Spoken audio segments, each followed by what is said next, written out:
de Jesus, irmãos e irmãs, alegria muito grande estar aqui com vocês.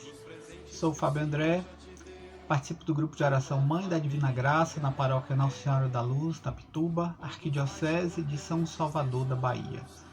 E nesse tempo o Senhor me chamou para estar à frente do Ministério de Fé e Política da RCC Bahia.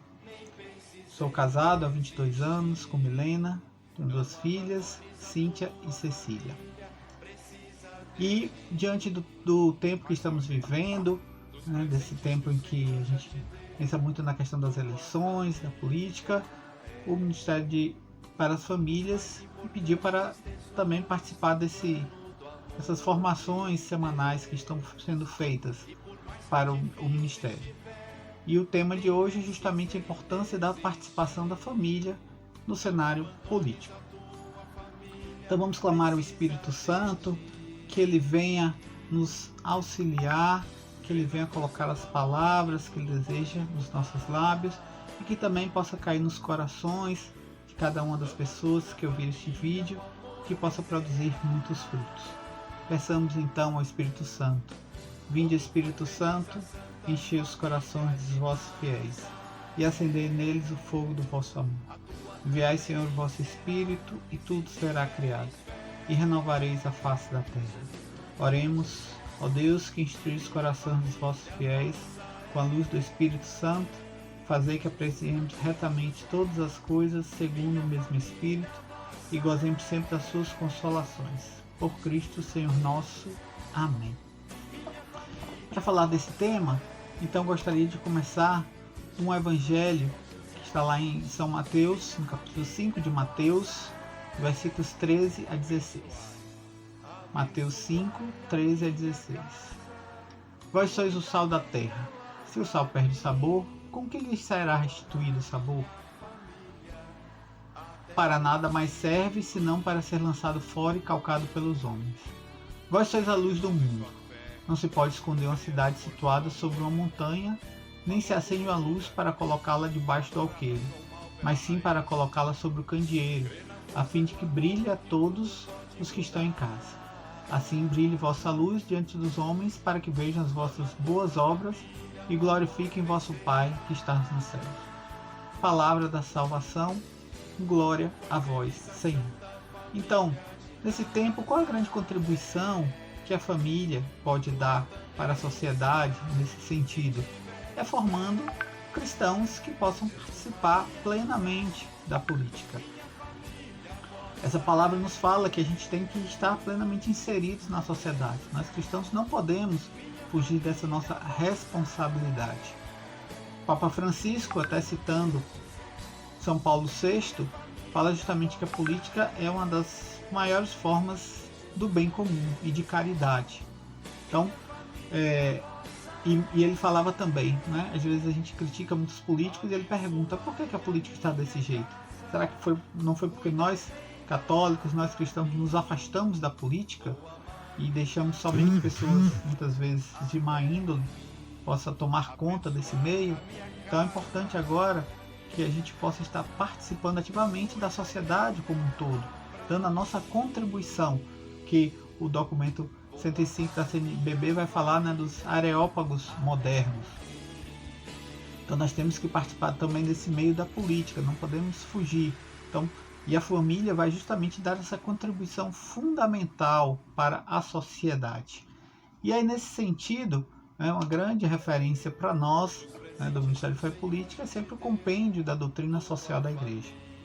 E existe no compêndio um capítulo somente sobre a família. Esse tema é tão importante para a Igreja que um dos capítulos do compêndio é justamente falar sobre a família. E eu queria citar o número 213. O número 213 e o iniciozinho do número 214. A família, comunidade natural na qual se experimenta a sociabilidade humana, contribui de modo único e insubstituível para o bem da sociedade. A comunidade familiar nasce da comunhão das pessoas.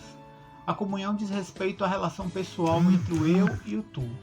A comunidade, pelo contrário, supera este esquema na direção de uma sociedade, de um nós. A família, a comunidade de pessoas, é, pois, a primeira sociedade humana.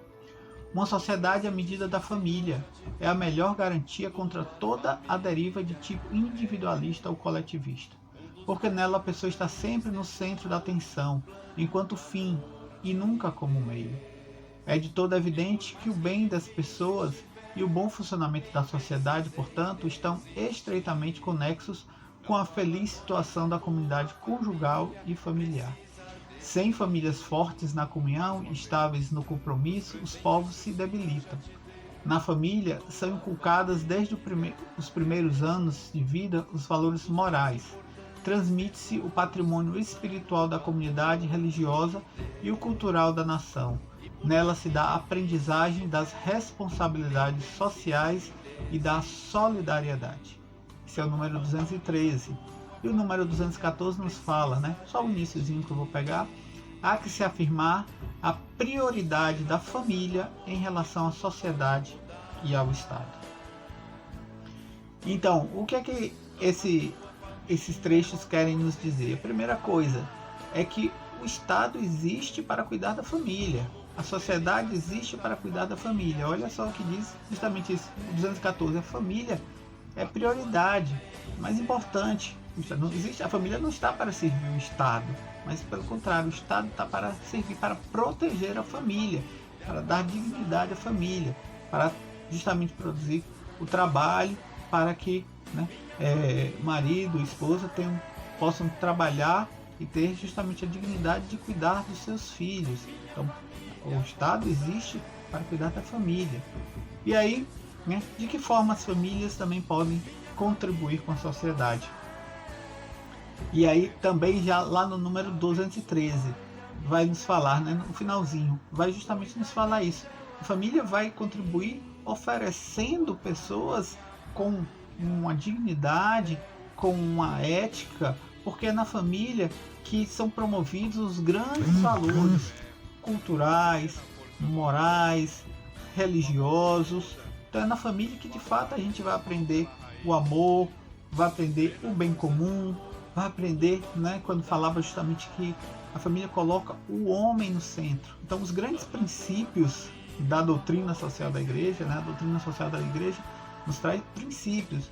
E os grandes princípios da doutrina social da igreja, eu cito dois aqui, que é a dignidade da pessoa humana e o bem comum, nós vamos aprender na família. Então, as pessoas vão ser mais bem formadas à medida que vivam bem na família. E aí nós podemos oferecer pessoas mais bem formadas para essa realidade política, que não é uma realidade fácil, é uma realidade de muita luta mesmo, de muita, digamos assim, em que lá existem também muitos contravalores. Então nós temos que levar os nossos valores. E como é que nós vamos poder levar esses valores? Justamente embasado nos valores que nos são transmitidos na família. E aí eu estava lembrando, né, fala aqui, né, no trecho também, logo no início da 213, né, a família contribui de modo único e insubstituível para o bem da sociedade. Lembrava de uma campanha da fraternidade lá do ano, eu fui pesquisar, né, ficou tão marcante aquela campanha da fraternidade para mim, foi no ano de 94, lá na década de 90, né, no ano de 94. A família, como vai? Era essa pergunta, né, o tema ou era o lema. A família, como vai? E justamente nos fazia refletir que uma família, quando a sociedade não está bem, é porque a família não está indo bem. Porque a família é a base da sociedade. Se a família vai bem, a sociedade vai bem. Se a família não está bem, a sociedade não está bem. Certo? E aí justamente, né, aqui também, né, pegando, eu gostaria de fazer esses destaques aqui nesse ponto aqui do que fala da família, né, no ponto aqui do 213, né. Então, uma sociedade à medida da família é a melhor garantia contra toda deriva de tipo individualista ou coletivista. Ou seja, nem a gente vai viver num mundo muito fechado em nós mesmos, em que nós somos o centro, porque na família nós aprendemos a nos relacionar, nosso pai, com nossa mãe, com os nossos irmãos, nossos filhos. Então a gente vai aprendendo a importância de também saber abrir mão das coisas, né? Então não fica tudo centrado em nós, mas também não é uma coisa coletivista, ou seja, em que as pessoas são simplesmente vistas, né, como muitas vezes na sociedade somos vistos como números ou simplesmente como estatística. Não, na família existe esse cuidado, esse carinho, esse respeito. Então nós somos cuidados dessa maneira toda especial, né? Então na família tem essa capacidade de nos formar, não sendo muito individualistas, mas também não sendo extremamente coletivistas, mas aprendendo a nos relacionar com as pessoas. E aí, né, é um dos princípios da doutrina social que falava aqui no 213, né? Nós, como humanos, como homens, somos colocados no centro de toda preocupação. Esse tem que ser o papel do Estado. O bem comum e a dignidade da pessoa humana. Então, esse é o grande chamado da família. E aí a gente sempre fala, né, a questão da família, sempre lembrando, família, o homem que casa com uma mulher e gera filhos, né? A família tem sempre essa função unitiva e procriativa. Não é só procriativa, tem a função unitiva, mas também não é só unitiva, é procriativa. É a união de amor que gera vida, assim como o Senhor nos fala também, nos dá como referência a Trindade. E aí você pode falar, mas Fábio, e toda essa, né, fala que o pessoal está fazendo aí, falando da questão do casamento civil, da união civil, que foi falado até pelo Papa, mas veja, gente, já foi esclarecido, não vou perder muito tempo aqui com esse ponto, porque já acho que foi bastante falado isso, mas o que justamente o Papa falava isso é sobre a importância da família, né? Porque independente até, né, de as escolhas que as pessoas façam, mas elas têm que ser amadas e respeitadas. E na família, o Papa falava muito sobre isso, é na família que elas são cuidadas. Muitas vezes a gente não vai concordar com as opções das pessoas, as pessoas podem tomar opções erradas nas suas vidas, mas elas vão ser acolhidas e amadas independente das suas opções que façam. Então, a família é esse lugar de acolhida e de amor. Agora, claro, o Papa falava claramente, nunca uma união civil, um casamento civil vai se comparar ao sacramento do matrimônio, porque o casamento civil é um contrato entre duas pessoas, mas o sacramento do matrimônio é doação de vida. É quando eu quero me doar para minha esposa e a esposa quer se doar para o seu marido. De fato, aí a gente vai ter a vivência do sacramento. E para isso nós precisamos da graça de Deus. E o sacramento é justamente isso, é graça de Deus. Então por isso que São Paulo vai dar a referência do sacramento do matrimônio entre Cristo e a igreja. Então, quando ele diz, marido, amai vossas esposas como Cristo amou sua igreja, se entregou por ela. Então, o sacramento do matrimônio não é um simples contrato que a gente assina entre duas pessoas, mas é um se doar completamente. E nesse sentido dessa doação de amor, de esposo pela esposa, de esposa pelo esposo, que nascem os filhos, e nesse sentido de doação que a gente aprende também a se doar para a sociedade, para produzir uma sociedade melhor. Então esse é um chamado de cada um de nós cristãos, aprendendo com o sacramento do matrimônio, aprendendo com famílias, tendo famílias mais fortes, para produzir uma sociedade mais forte, mais justa, mais fraterna, em que de fato é na família que a gente aprende esses grandes valores. Então, queria concluir com uma oração que está lá no Salmo 32. É bem conhecido esse versículo, né, que justamente diz: feliz a nação que tem o Senhor por seu Deus e o povo que ele escolheu por sua herança. Então que de fato nesse tempo a gente possa proclamar Jesus como Senhor da nossa vida, como Senhor da nossa família, como Senhor da nossa nação. Que a gente possa entregar tudo nas mãos deles, para que de fato ele possa transformar essa nossa nação e que haja um grande derramamento do Espírito Santo. Você pode mesmo clamar agora, meu irmão, minha irmã, esse grande derramamento do Espírito Santo sobre todas as famílias, sobre todos os políticos, sobre a realidade da nossa nação, porque de fato nós queremos agora ser apóstolos da efusão do Espírito Santo. Queremos viver nesse tempo em que a gente possa viver numa cultura de Pentecostes, construindo a civilização do amor.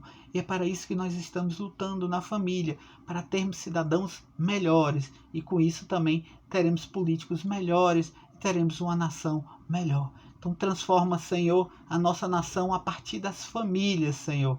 une as famílias e que haja mais amor entre esposo e esposa, entre pais e filhos, e que todos possam estar cheios do Espírito Santo nessa comunhão plena de amor, para que o mundo possa reconhecer que Jesus Cristo é de fato o enviado de Deus, o nosso Salvador e Senhor.